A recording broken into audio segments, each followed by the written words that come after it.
Welcome to Charter Local Edition. I'm Brad Pomerance in the Inland Empire. Today we are joined by Mike Ramos. He is the District Attorney for San Bernardino County.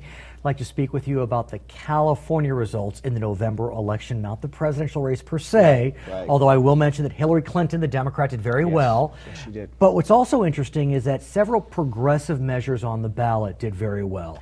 You have a school construction bond passing, you have Prop 30 extension passing, you have a cigarette tax passing, you have plastic bags being banned. Lots of progressive measures. School bonds are passing, tax increases are passing. And the death penalty elimination fails. What happened to progressive California? California was supposed to lead the nation in eliminating the death penalty. And the nation was watching. And the nation was watching. And you're right. But what happened is I went across the state. I was the co-chair of Proposition 66 to reform the death penalty. And I don't care who I talk to. When you talk about the worst of the worst murderers that are killing, our babies, that are kidnapping, torturing victims, killing peace officers in the line of duty, people said enough. Justice is really that person needs to be held responsible to death. But wait a second. In 2015, Nebraska, one of the reddest states in the Union, they abolish the death penalty. The 19th state to abolish the death penalty. The 7th since 2007. Blue states, red states, purple states, everyone's abolishing the death penalty. California, for what, the second time in 4 years? Keeps the death penalty. But not in California. And one of the things was, I think we kept our credibility with the voters, because in 2012, proposition to eliminate the death penalty, we told the voters, if you keep it in place, we're going to fix it. We will put a reform issue on the ballot. And we did, and that was brutal. It cost us almost $4 million just to get that on there. We legalized marijuana. And in the same election, we voted pretty decisively to keep the death penalty.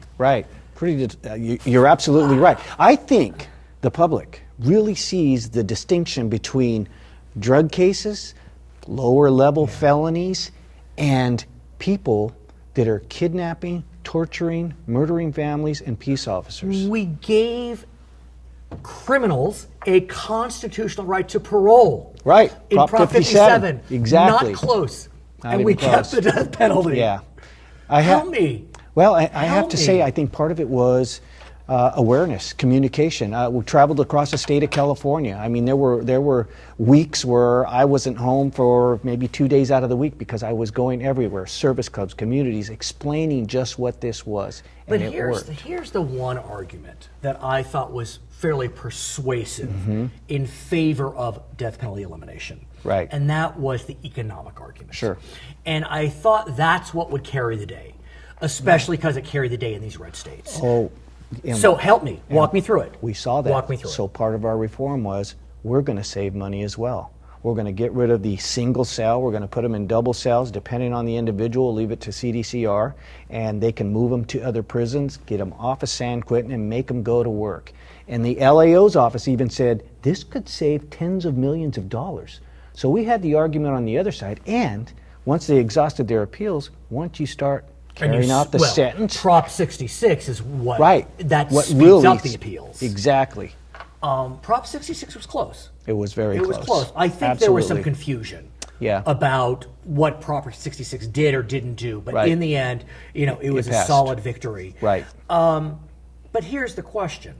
We see in other states efforts to have the death penalty enforced. And yet what we read is a series of botched executions. I mean, you have a botched execution, I think, was it in Oklahoma, in Texas? I mean, and that's why before even these propositions, I had sat down with Governor Brown and talked about a single drug protocol, that there is a way so you can avoid those botched executions. But the drug companies are not willing to provide states with those drugs anymore. We have the drugs in the state of California, and there is going to be, with Prop 66, it takes the liability away from some of these individuals and some of these companies that didn't want their drugs to be used for the death penalty. But we didn't have a botched execation in California because we haven't had one in a while. But even we haven't had one since 2006. But think about it. What are we talking about? Cruel and unusual punishment. Talk about, everybody forgets about the victims. How about the victims that were raped, strangled, brutally murdered, and we're talking about...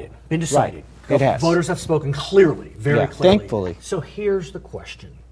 Now what? Because the courts have been very wary about allowing California's death penalties to move forward. The voters have spoken. I don't know if that's persuasive to the courts, but when do we see an execution? We are on that path as we speak. It'll be several months. We have about 18 of those on death row that have exhausted their appeals, including Kevin Cooper, who escaped from the Chino prison and murdered the family. And at that point in time, we have the single drug protocol, and so there will be some executions. executions. Yes. The drug will cause the death. Absolutely. Let us presume that on February 1st, 2017, there is a tragic murder. And the death penalty is provided by the jury. Right. In, let's say, July 2018. How quickly will that person be executed? Let me tell you the difference now that we've passed 66. Before, that person convicted would wait anywhere from 5 to 6 years just to get an attorney appointed to him. With 66, that attorney gets appointed immediately at sentence at the penalty phase, and that helps that person that's convicted to start his appellate process sooner. It's a due process for both sides. I mean, we have people on death row for 25 years. They're dying of natural causes. You know, when I read through Prop 66, you know, I feel as if we were hearing 5 years. Does that feel right to you? I think we're going to see 5 years from conviction. I think we're going to see from 5 to 10 years of conviction, which is better than 20 to 30 years plus in convictions. Why even that long? I think we have to be really careful that we give these individuals every right to every appellate step there is, and after 5 years, we even have in place, if you can show that perhaps you're innocent and there's another party that's did this murder, this horrendous, then the judge has a discretion to extend the time. And that's what's caused some nerves. Is the notion that someone who did not commit the crime will be. That's why we have that in place. We want to make sure that we are absolutely positive this is the person that committed the crime. How do you, as the district attorney, speak with your deputies and get them to a place where they really understand? I'm not saying they don't now. But the severity of this. I mean, I think look, I used to be a lawyer, and there's a certain high in getting that ultimate conviction, the ultimate justice, and sometimes you can lose sight. We're very careful on the lawyers we pick to handle death penalties. We have a death penalty review panel. My chief deputies and above, I make the final decision. We use our discretion, and I would say the average, like the state, we are in our county about 1% of those eligible that we actually seek death on. I mean, you know, Riverside, your sister county, I think last year they had the most death penalty sentences in the nation. And so I don't know if that's a badge of honor, but it is interesting to note. And I've known the DAs there, and I know Mike Kestrin, I knew Paul Zollerick, Rod Pacheco, and the others, and they use their discretion, and you know, they've had some horrendous murders in the county, and I think when they make those decisions, they do it for the right reasons. And in our final moments, I'll throw this at you, even though it's been decided. What's bigger punishment, death or life in prison? Death. Death. In your mind, it's death. Yes, it is. Yes, it is. I wonder. I mean, I think about it. Because life in prison now, you've got all the rights that prisoners have. You have conjugal visitations. You get. Can I tell you very briefly? When I learned about conjugal visits in law school, I was stumped. I didn't know they existed. Who knew? His name is Mike Ramos. He is the DA for San Bernardino County. My name is Brad Pomerance in Riverside Today, Charter Local Edition.